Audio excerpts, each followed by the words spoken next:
Hi, this is Joe Folkman, and welcome to this webinar today. We've got an exciting self-assessment for you to do.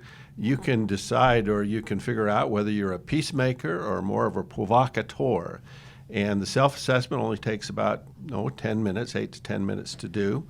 To do the self-assessment, you go to the site bit.ly/peace-provoc, and it's case sensitive.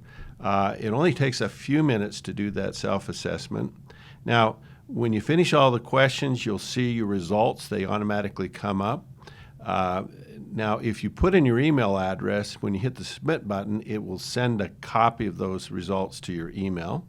But if you didn't put in your email address, be sure to make a copy of that, either print it or save it.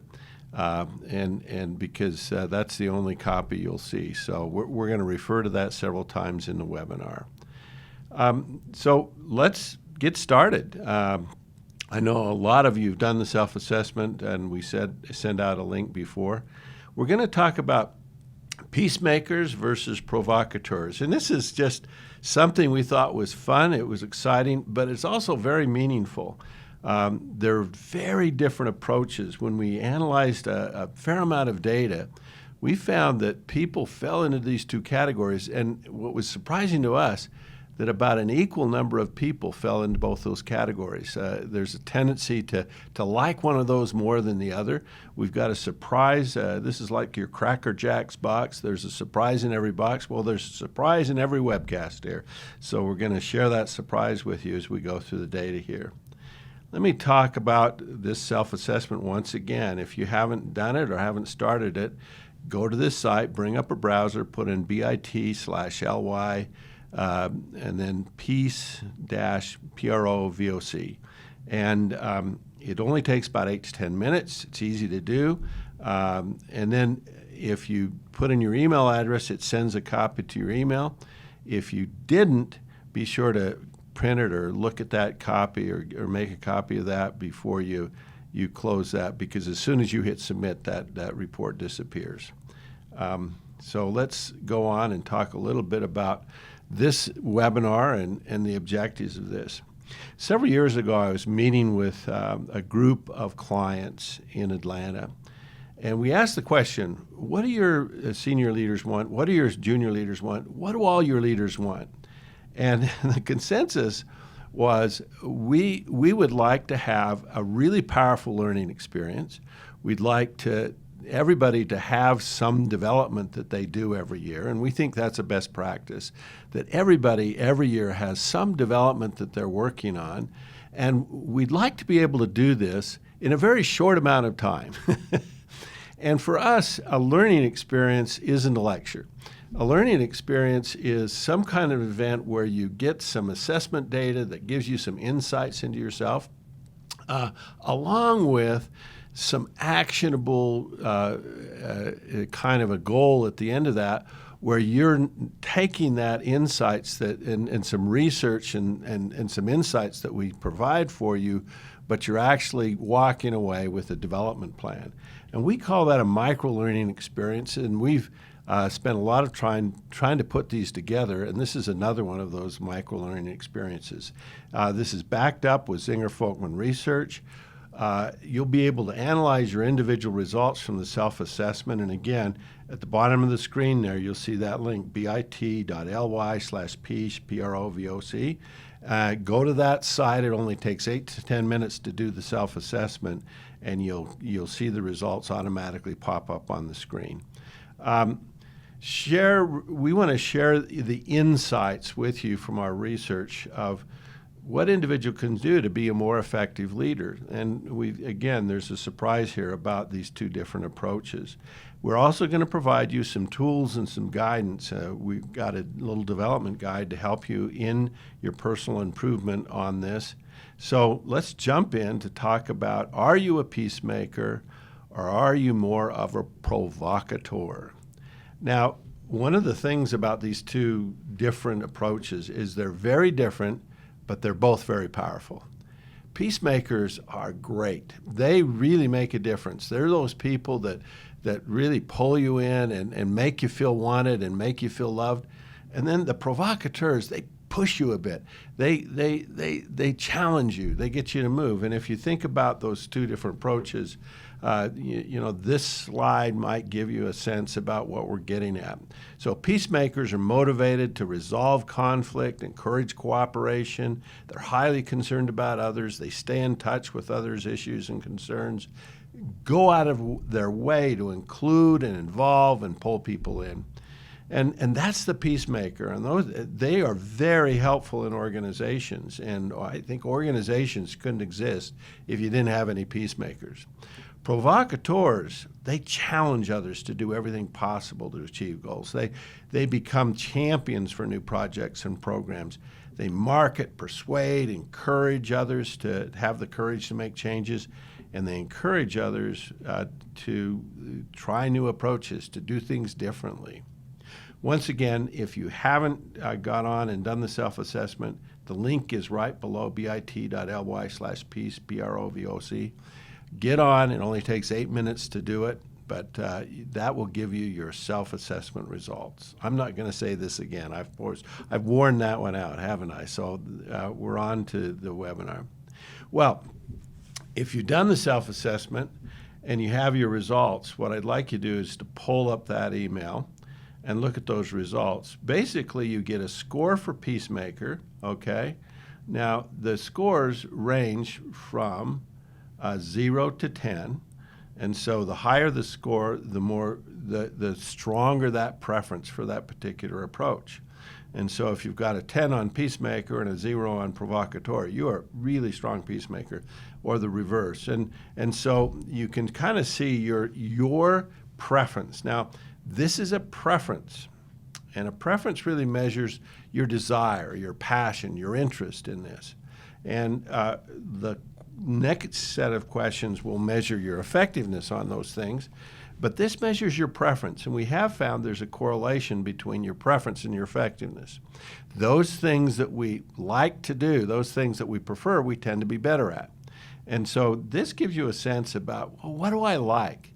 Do I like being a peacemaker? Do I like, to kind of pull people in and make them feel welcome? And am I motivated to do that? Or do I like to challenge people and get them going? And I'm restless when people are not sort of moving forward. And I have that, I don't mind pushing people a little bit and provoking them. And, as you think about going to school, and I think about in school, I had some professors that are peacemakers. They pull you in, they care about you, they're concerned. And then I had some other professors that were provocateurs. They would challenge you, and you'd go to their class and they'd push you, and it's like, Now, they're both really valuable. Let's go through the characteristics. What do peacemakers do, and what impact do they make? Well, they have high honesty and integrity. More likely to honor commitments, walk their talk, follow through on the commitments. They're great at developing others.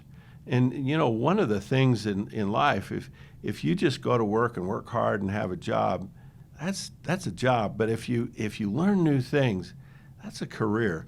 And helping people develop, teaching them skills and coaching them, that really makes a difference. Communication's another factor. Helps others understand their work, how their work contributes to the business. Trust is huge.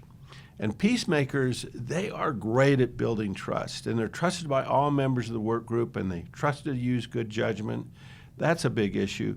The last one is they're willing to ask for and act on feedback from others. And they look for feedback, and they're willing to make changes based on that feedback. So that's the capabilities of peacemakers. What are the capabilities of provocateurs? Well, they're innovative. They encourage others to consider new approaches and recognize the need for change. They've got an external focus. A lot of times we get so tied up with what's going on inside the organization that we don't look outside and what are competitors doing? What are our customers want? What are we not doing that we should be doing? That's an external focus. Strategic perspective, they help others understand the organization's vision, solve problems, they anticipate. That's a huge skill. so many of us kind of problems occur and we've never thought about them, but they anticipate problems and they respond quickly. They spot new trends and potential problems, and then stretch goals.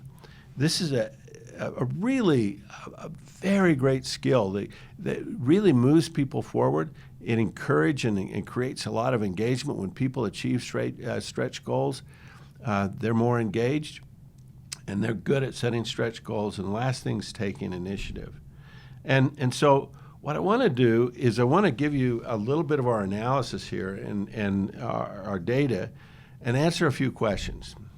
First one, who favors one approach over the others? We're going to look at men and women. We're going to look at younger, older. We're going to look at different positions. Second question, which approach makes a person a more effective leader? This will be a little bit of a contest. And you'll see we've got a really good answer to that. And the last question is, well, okay, great. What could I do to improve? What could I do to be a better peacemaker or a better provocateur? And we're going to give you that with some really simple learning suggestions and some ideas for you to create a development plan for yourself. So we studied about 85,000 leaders, over 85,000 leaders, and we looked at those leaders who are above average on one skill but below average on the other. So we looked for this strong tendency, to do one thing better than the other, and we identified also the leaders in the top quartile on both skills. What we found when we looked at the data was 11% of the population of our leaders were provocateurs. All right, and then by surprise, we rarely get this, 11% of our population were peacemakers. This is really uncanny that it's split. And so I believe the world is split in half on this. I think half the world are provocateurs. They're a little more provocateurs, and about half the world are peacemakers. And so we'll see where you fall in on that.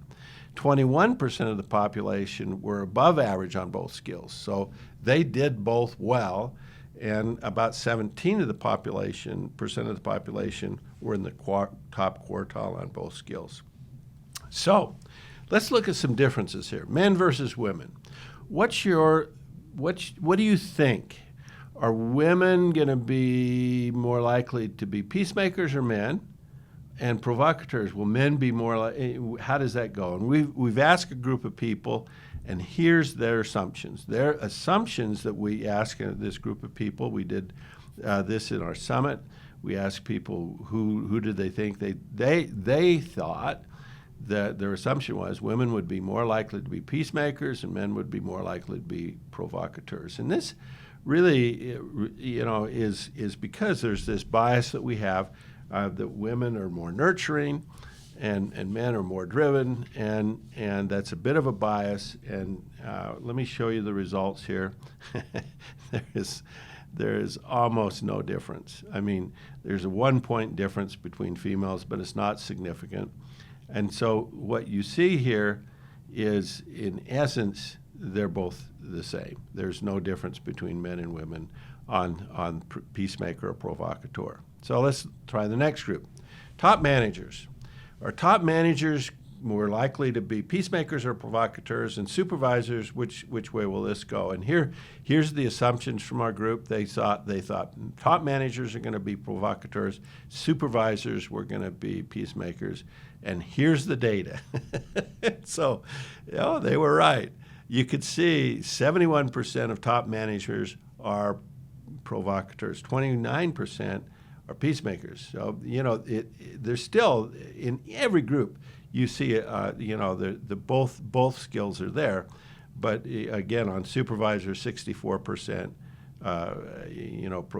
peacemakers and 37% provocateurs. So that tendency is for top managers to be more often to be provocateurs, and that kind of makes sense. The next one is function.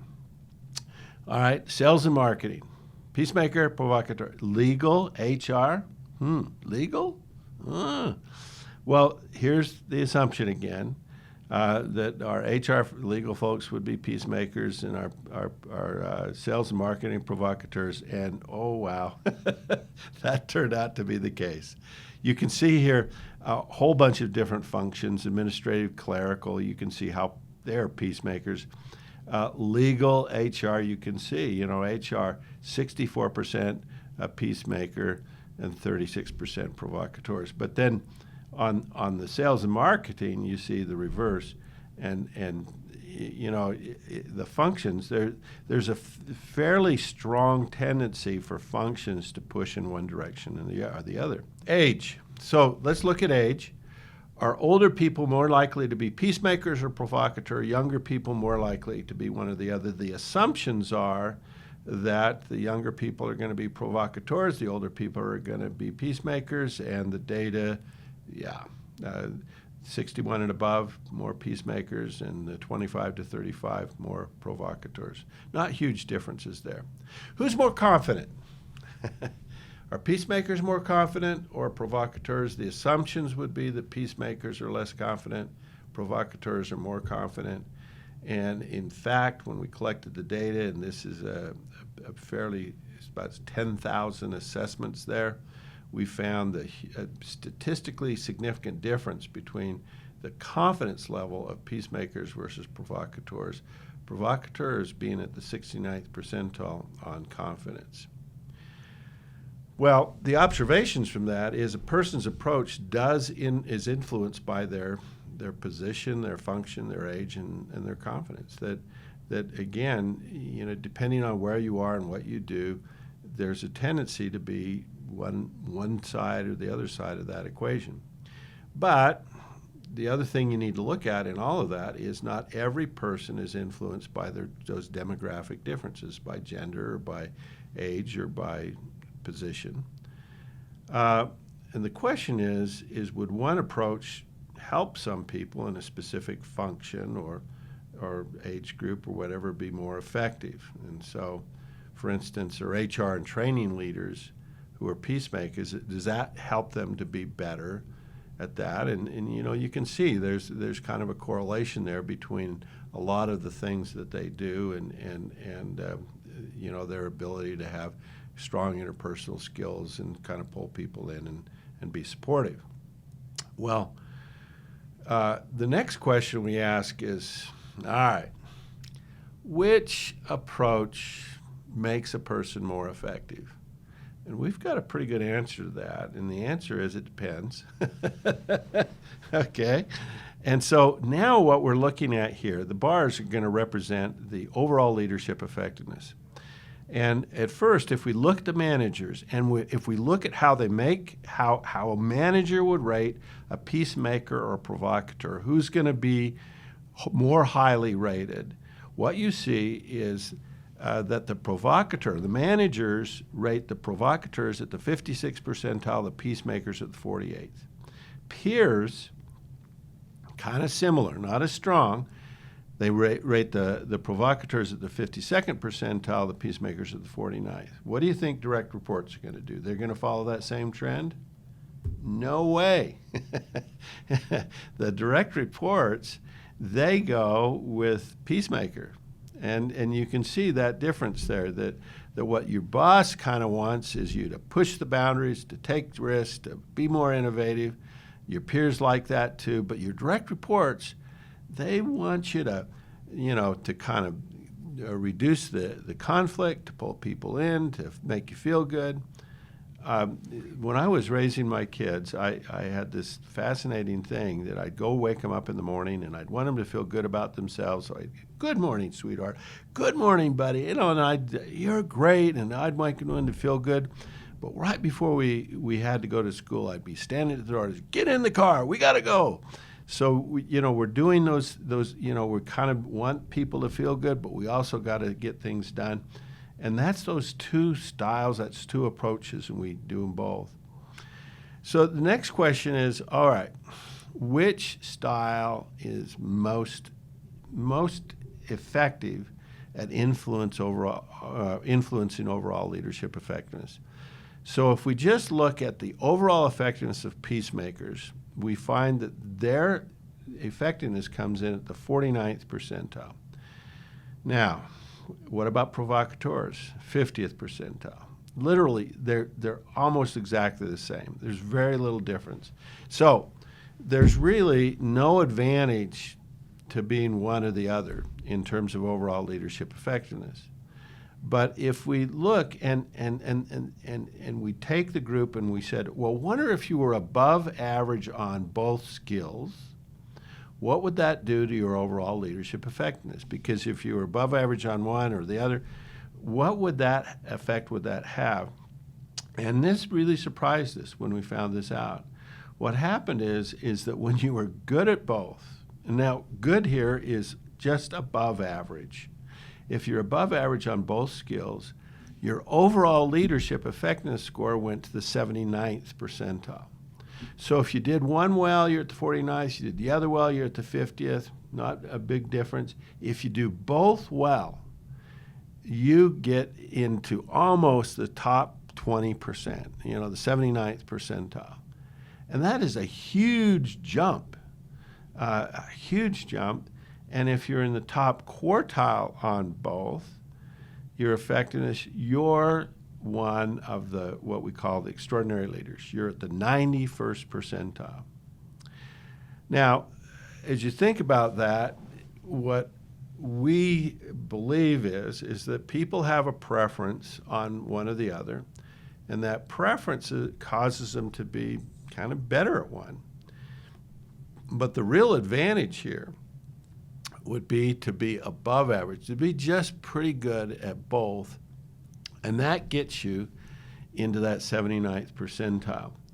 So as we thought about that, we kind of we want to help people to think about, to be that great leader, you need to work on that other side, that side where you're not quite as high. And so as you look at your scores and you think about, well, where's my scores? And if they're equal, then you've got an equal shot. But we're going to give you another way to look at this on your effectiveness. But then if you think about it and you say, okay, which one would I be a better leader if I moved up, if I was more of a provocateur? Would I be a better leader if I were more of a peacemaker? And we're going to kind of talk about that for a minute. One of the things that we did when we first did our research over 15 years ago, and we discovered the impact of strengths. And this was a huge message for us, this idea that if you could be really good at just a few things, it really helped you be a much better leader. And we'd focused on leaders fixing weaknesses, and we switched. We said 70% of the time you're better off building your strengths. And if you were good at anything, if you had a strength in anything, it really helped. So our main message over the last 2 decades was build your strengths. That's a very useful approach.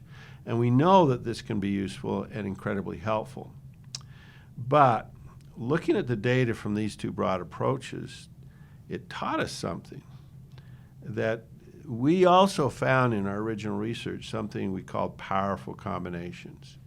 And the idea of powerful combinations is when you put 2 skills together, you got this interaction effect, this combined effect of being good at 2 things. And in this case, what we think is this is a powerful combination. Being a peacemaker, being somebody who can be a peacemaker, who can pull people in and make them feel welcome and make them feel like they belong, but also can challenge people, can push them, can encourage them to do more and to set stretch goals. The combination of that is incredibly powerful. And as you think about, well, the question is, well, why does doing both reasonably well help a leader to be more effective? And I think, these are, as we thought about it, here's some of the ideas that we came up with.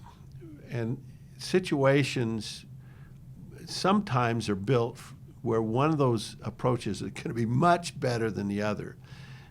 It's like, bringing a knife to a gunfight. You want to bring a gun. And so this is a situation, and depending on the situation, you might want to be able to do both approaches well, and it might work better in a particular situation.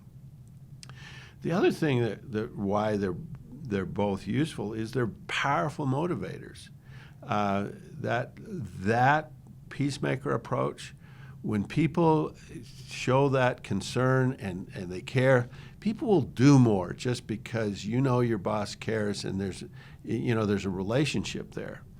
But we also know that I know that when a client challenged me, they said, "Well, how long will it take get this done?" And I said, "Well, I need a couple of weeks." And they said, "Well, you got a couple of days."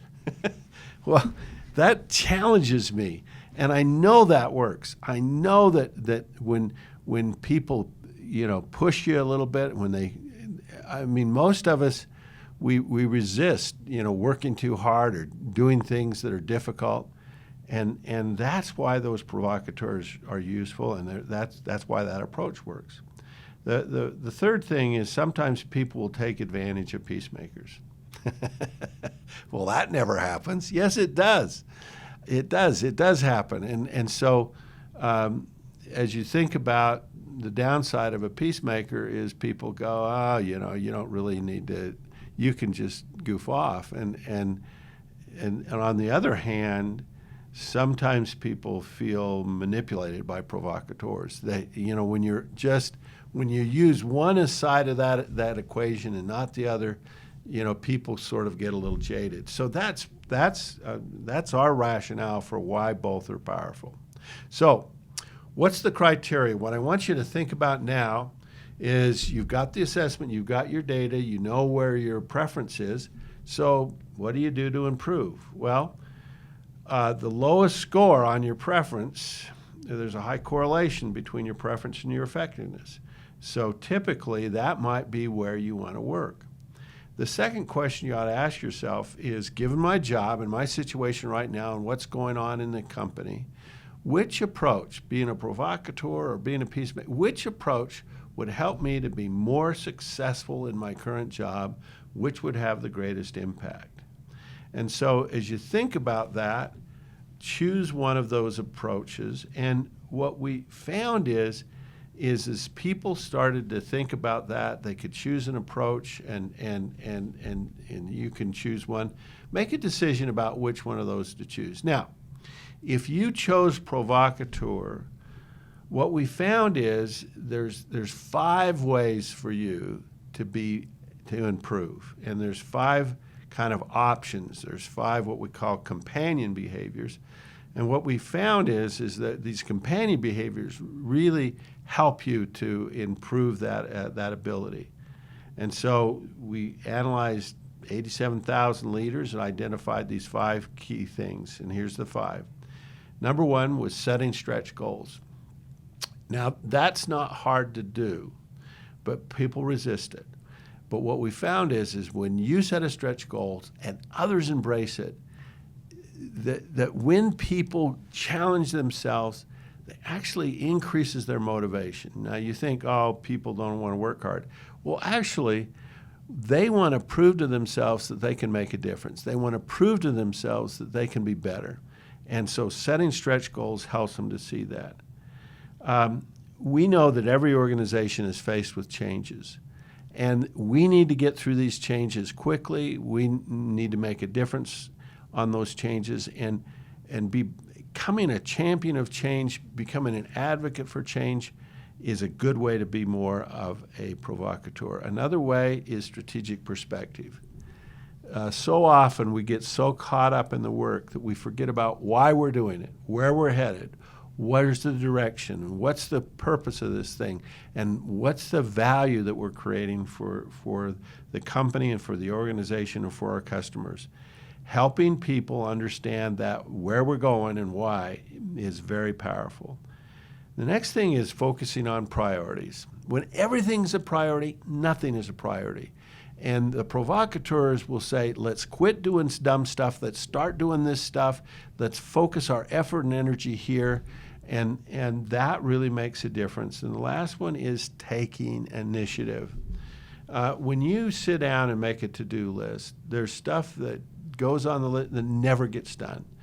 And unfortunately, or fortunately for us, women tend to be better at this than men. So taking initiative is another way to be a provocateur. Get that stuff off that list and do it now. How do you become a better peacemaker? Well, 5 ways.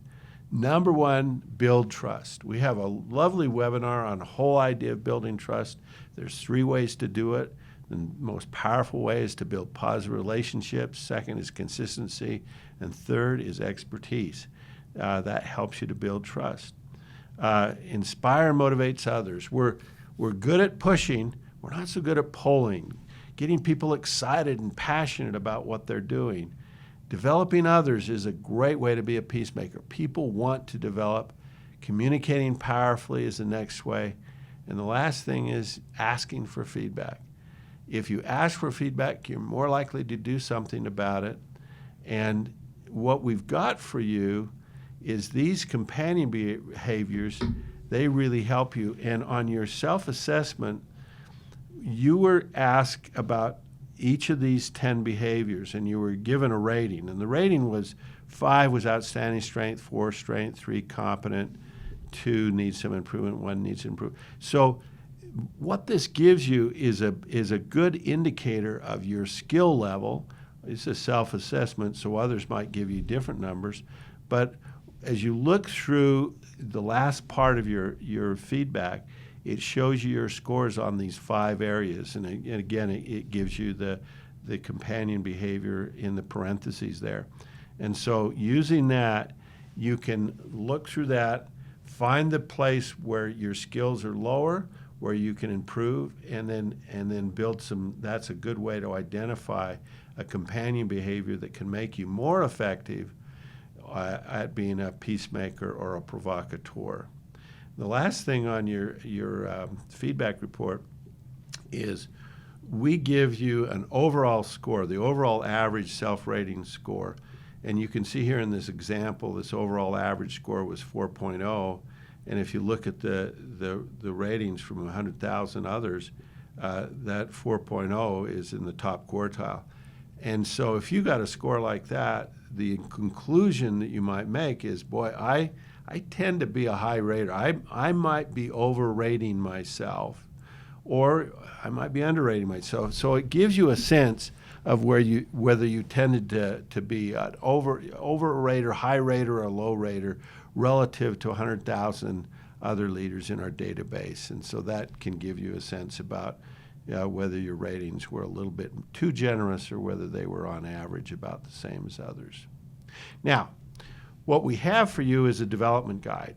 The development guide goes through each one of these 10 behaviors, 5 for peacemaker, 5 for provocateur, and it gives you some specific ideas and suggestions about what you could do to improve. Now, we have at the end of the webinar, and it's just a minute here, it should pop up, but if it doesn't, we have this site, bit.ly ZF-Webcast19. And if you go to your browser, bring up another window, and if that doesn't automatically appear, you can bring that up by going to that website.